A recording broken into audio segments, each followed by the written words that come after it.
YCP అధినేత YS Jagan ఈ నెల 18వ తేదీన ఆంధ్రప్రదేశ్ అసెంబ్లీ సమావేశాలకు రావాల్సిన పరిస్థితులు నెలకొన్నాయి. రాకపోతే ప్రభుత్వం ఖచ్చితంగా అనర్హత వేటు వేయడానికి సిద్ధమవుతున్నట్లు కనిపిస్తోంది.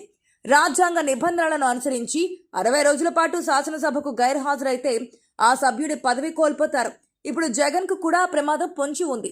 ఈ నెల 18వ తేదీ నుంచి ఆంధ్రప్రదేశ్ అసెంబ్లీ సమావేశాలు జరగబోతున్నాయి. ఈ సమావేశాలకు జగన్ హాజరైతే భయపడి వచ్చారంటారు. రాకుంటే పదవి పోతోంది. ఇది జగన్ ను ఇరకాటంలోకి నెట్టే విషయమేనని చెప్పాలి. ఎందుకంటే జగన్ ఇప్పటి వరకు కోరుకున్నది జరగకపోయినా కేవలం పదవి కోసమే వచ్చారన్న ప్రచారం అధికార పార్టీ చేసే వీలుంటుంది. ఇప్పటికే జగన్ పై వేటు వేయడానికి అధికార పార్టీ సిద్ధమవుతోంది. ఇటీవల జరిగిన పులివెందుల ఎంపీటీసీ ఎన్నికల్లో విజయం తర్వాత పులివెందుల శాసనసభకు ఉప ఎన్నిక వస్తే దానిని కూడా సొంతం చేసుకుని వైసీపీని మరింత మానసికంగా అణచివేయాలన్న ప్లాన్లో కూటమి పార్టీ ఉంది. అధికార పార్టీ కావడంతో పోలీసుల సహకారంతో పాటు అన్ని రకాలుగా ఉప ఎన్నికల్లో అడ్వాంటేజీ ఉంటుందని భావించి జగన్ అసెంబ్లీ సమావేశాలకు గైర్హాజరైతే మాత్రం అనర్హత వేటు వేసి పులివెందుల నియోజకవర్గానికి ఉప ఎన్నిక జరపాలని దాదాపుగా నిర్ణయానికి వచ్చింది. దీంతో జగన్ ఇప్పుడు ఇటు అసెంబ్లీకి వెళ్లలేక అటు పోకుండా ఉండలేక ఇరకాటంలో పడినట్లే కనిపిస్తోంది.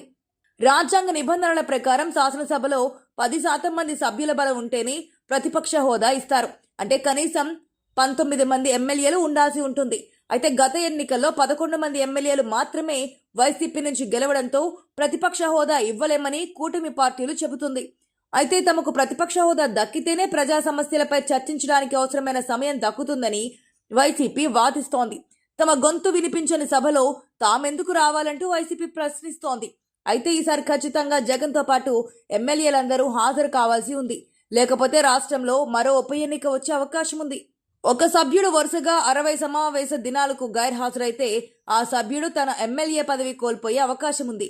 ఆ నియోజకవర్గంలో ఎమ్మెల్యేను అనర్హుడిగా ప్రకటించే ఛాన్స్ ఉంది. ఈ అధికారం రాజ్యాంగంలో శాసనసభకు ఉంది. అయితే జగన్ మాత్రం ఈసారి అసెంబ్లీ సమావేశాలకు ఖచ్చితంగా హాజరు కావాల్సి ఉంటుంది. లేకపోతే పులివెందులకు ఉప ఎన్నికలు రావడం ఖాయంగా కనిపిస్తోంది. ప్రతిపక్ష హోదా ఇవ్వకపోయినా జగన్ శాసనసభ సమావేశాలకు హాజరవుతారా, లేక ఉప ఎన్నికలు తేల్చుకుందామని జగన్ గైర్హాజరవుతారన్నది చూడాల్సి ఉంది. జగన్ పంతానికి పోతే పదవికే ప్రమాదం సంభవిస్తోంది. రాజీ పడితే సభలో ఏం జరుగుతుందన్నది ఇప్పుడు ఏపీ రాజకీయాల్లో హాట్ టాపిక్ గా మారింది. శాసనసభకు హాజరైతే మాత్రం సమావేశాలు హాట్ గా జరిగే అవకాశం ఉంది. వైఎస్ జగన్ కూడా భేషజాలకు పోవడం మంచిది కాదని వైసీపీలో సీనియర్ నేతలు చెబుతున్నారు. ఉప ఎన్నికల్లో పులివెందులను కోల్పోతే పార్టీ రాజకీయంగా మరింత ఇబ్బందులు ఎదుర్కొంటుందని చెబుతున్నారు. జగన్ కూడా అదే అభిప్రాయంలో ఉండి ఉండొచ్చు. కానీ ఈగో అడ్డం వస్తోంది. తనకు ప్రతిపక్ష హోదా ఇస్తేనే అసెంబ్లీకి వస్తారని జగన్ చెప్పారు. న్యాయ పోరాటానికి కూడా దిగారు. అయితే ప్రతిపక్ష హోదా ఇచ్చేందుకు అవకాశమే లేదని అధికార పార్టీ స్పష్టం చేసింది. దీంతో ప్రతిపక్ష హోదా లేకుండా ఎమ్మెల్యే పదవి కాపాడుకోవాలన్నా పులివెందులకు ఉప ఎన్నిక రాకూడదని కోరుకున్నా జగన్ ఖచ్చితంగా అసెంబ్లీ సమావేశాలకు హాజరు కావాల్సి ఉంటుంది. జగన్ నిర్ణయంపైనే ఇప్పుడు సర్వత్రా ఉత్కంఠ నెలకొంది.